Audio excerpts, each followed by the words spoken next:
যে ছবি আপনারা দেখছেন এখানে আসলে হচ্ছে কি মাটি চুরি। এই জায়গাটা কোথায়? নদিয়ার নাকাশিপাড়ায়। যে ছবি আপনাদেরকে দেখাচ্ছে দেদার মাটি চুরি, আর মাটি চুরিতে ফের অভিষেকের বিরুদ্ধে মামলা। নদিয়ার নাকাশিপাড়ায় সাংসদ ঘনিষ্ঠদের কীর্তি ফাঁস। তৃণমূল সাংসদের মদতেই সরকারি জমির মাটি চুরির অভিযোগ। কথা বলবো, সমীর প্রতিনিধি রয়েছেন সঙ্গে। সমীর, ফের অভিষেকের বিরুদ্ধে মাটি চুরির অভিযোগ, কি হচ্ছিল এখানে?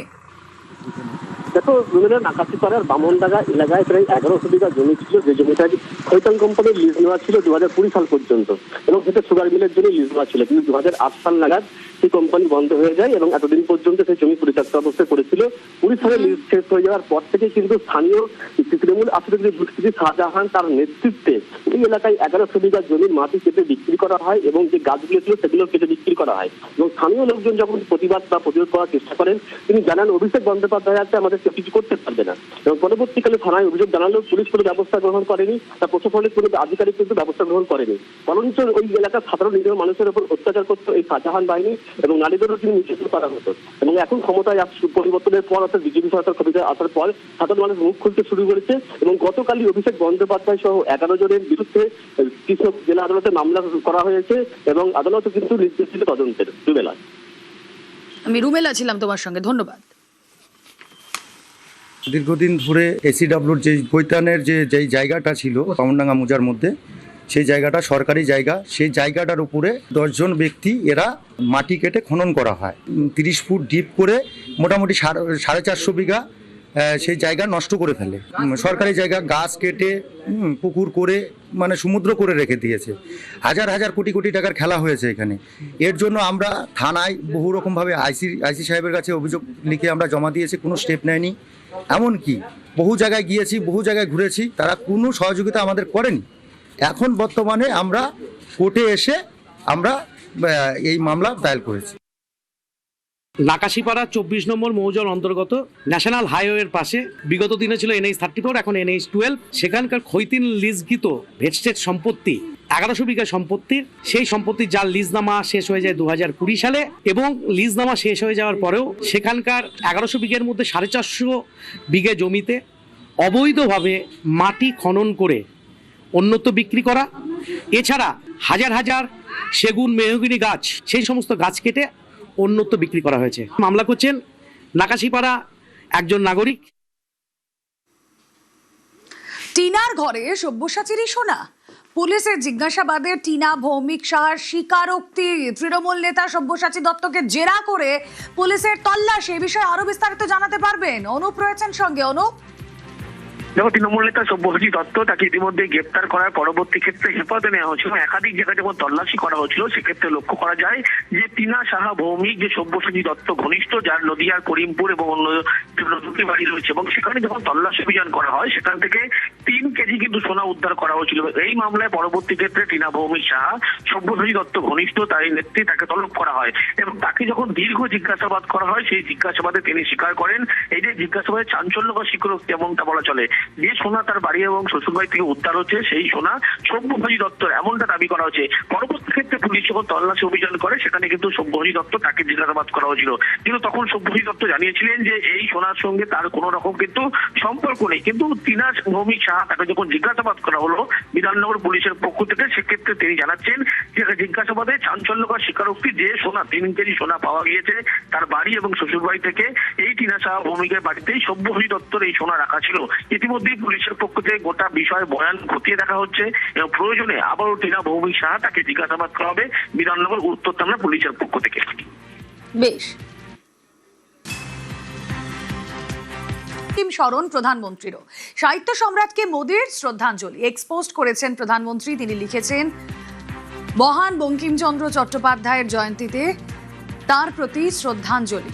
এক সুবিশাল সাহিত্যিক আলোকবর্তিকা হিসেবে তার লেখা প্রজন্মান্তরের ভারতীয়দের মধ্যে দেশপ্রেম এবং সাংস্কৃতিক গৌরবের চেতনা জাগ্রত করেছিল।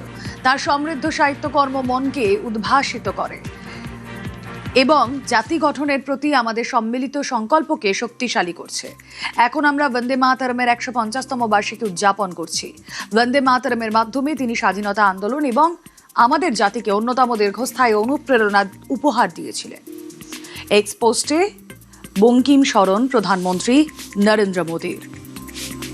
মহান বঙ্কিমচন্দ্র চট্টোপাধ্যায়ের জন্মজয়ন্তীতে তার প্রতি শ্রদ্ধাঞ্জলি।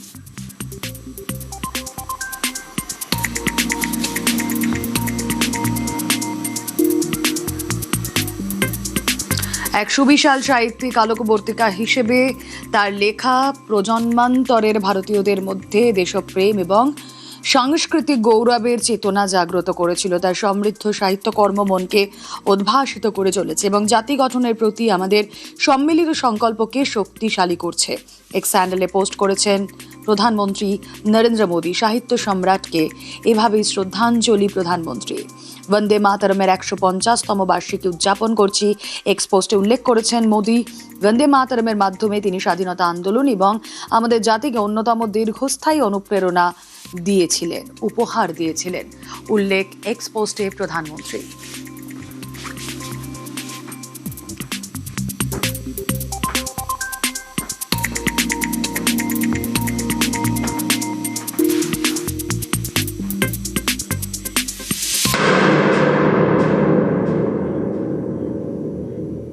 বঙ্কিম স্মরণে মুখ্যমন্ত্রীও। বঙ্কিমচন্দ্র চট্টোপাধ্যায়ের 189তম জন্মদিবস। কলেজ স্ট্রিটে বঙ্কিমচন্দ্রের বাসভবনে মুখ্যমন্ত্রী শ্রদ্ধা জানালেন মালা দিয়ে। যে ছবি আপনাদেরকে দেখাচ্ছি, কলেজ স্ট্রিটে সাহিত্য সম্রাটের বাড়িতে মুখ্যমন্ত্রী শুভেন্দু অধিকারী। 189তম জন্মবার্ষিকী বঙ্কিম স্মরণে মুখ্যমন্ত্রী শুভেন্দু অধিকারী তার আবক্ষ মূর্তিতে মাল্যদানে শ্রদ্ধা জানালেন মুখ্যমন্ত্রী মাল্যদান করা শুভেন্দু হচ্ছে অধিকারী। সাহিত্য সম্রাট বঙ্কিমচন্দ্র চট্টোপাধ্যায়ের মূর্তিতে তার 189তম জন্ম জয়ন্তী উদযাপন অনুষ্ঠানে কলেজ স্ট্রিট তার বাসভবনে মাল্যদান করছেন পশ্চিমবঙ্গের মাননীয় মুখ্যমন্ত্রী শ্রী শুভেন্দু অধিকারী। সেই সঙ্গে আমরা पिछले सरकार का काम तुष्टीकरण, भ्रष्टाचार, परिवारवाद और बंगाल को पीछे ले जाने का काम किया। ये सब काम तो उनका नहीं करने का मकसद था। राष्ट्रवाद, देश प्रेम, ऋषि बंकिम चंद्र, कवि गुरु, ये सब काम उनका नहीं करने का उसका एजेंडा में नहीं था। अभी राष्ट्रवादी सरकार आया, ये सब काम होगा। और वंदे मातरम का 150 साल भी चल रहा है। हम लोग बजट में डिक्लेयर किया है एक बड़ा म्यूजियम होगा, नेशनल लेवल का म्यूजियम, वंदे मातरम म्यूजियम। গত বছর এই বঙ্কিমচন্দ্র চট্টোপাধ্যায়ের বাড়িতেই শুভেন্দু অধিকারীকে ঢুকতে বাধা। দুটো ছবি এই বছর মানে আজকের দিনের এবং গত বছরের আপনাদের সামনে আমরা রাখছি।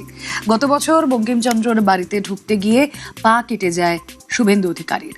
রাস্তা খোঁড়া ছিল আর তখন তিনি ঢুকতে পারেননি। গত বছর এই আজকের দিনে তিনি ঢুকতে পারেননি। সেই বাড়িতেই আজ বঙ্কিমচন্দ্র চট্টোপাধ্যায়কে শ্রদ্ধা জ্ঞাপন মুখ্যমন্ত্রীর।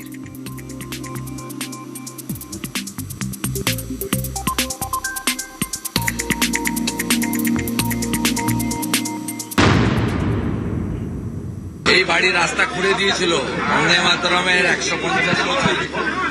এখানে বিরোধী দলনেতা ছিলাম, বিজেপির একটা কার্যক্রম ছিল, আমি এসেছিলাম, ঢুকতে দেয়নি, খুঁড়ে দিয়েছি। জনগণ বিচার করে দিয়েছে।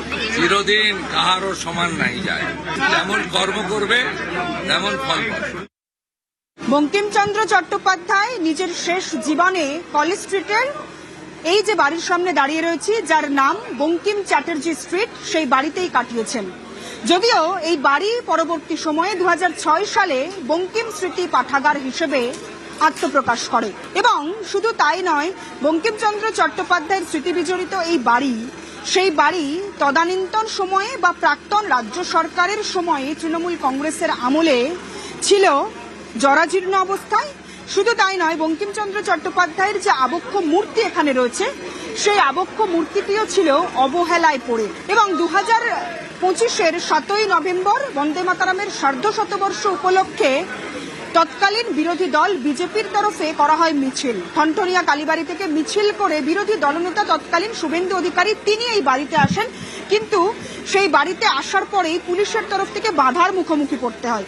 শুধু তাই নয়, সেদিন এই রাস্তা খুঁড়ে দেওয়া হয়েছিল কলকাতা পুরসভার তরফ থেকে, এমনটাই অভিযোগ করেন শুভেন্দু অধিকারী। ঢুকতে না দেওয়ার কারণে রাস্তা খোঁড়া হয়েছে এবং তার পা কেটে যায় শুভেন্দু অধিকারী। এবং সেখান থেকেই শুভেন্দু অধিকারী তিনি সাধারণ মানুষের উদ্দেশ্যে বার্তা দেন যে বিজেপি ক্ষমতায় আসলে এই বাড়ি আবার নতুন করে সাজিয়ে তোলা হবে এবং রক্ষণাবেক্ষণ করা হবে এই বঙ্কিমচন্দ্র স্মৃতি পাঠাগারের। বিজেপি সরকার 2026-এ ক্ষমতায় এসেছে এবং তারপরই এই বাড়ি নতুন করে সাজিয়ে তোলা হয়েছে, করা হয়েছে রং। শুধু তাই নয়, এই যে আবক্ষ মূর্তি বঙ্কিমচন্দ্র চট্টোপাধ্যায়ের, সেই আবক্ষ মূর্তিটিও নতুন করে সাজিয়ে তোলা হয়েছে, রং করা হয়েছে। ক্যামেরা দীপঙ্করের সঙ্গে সুস্মিতা, নিউজ 18 বাংলা।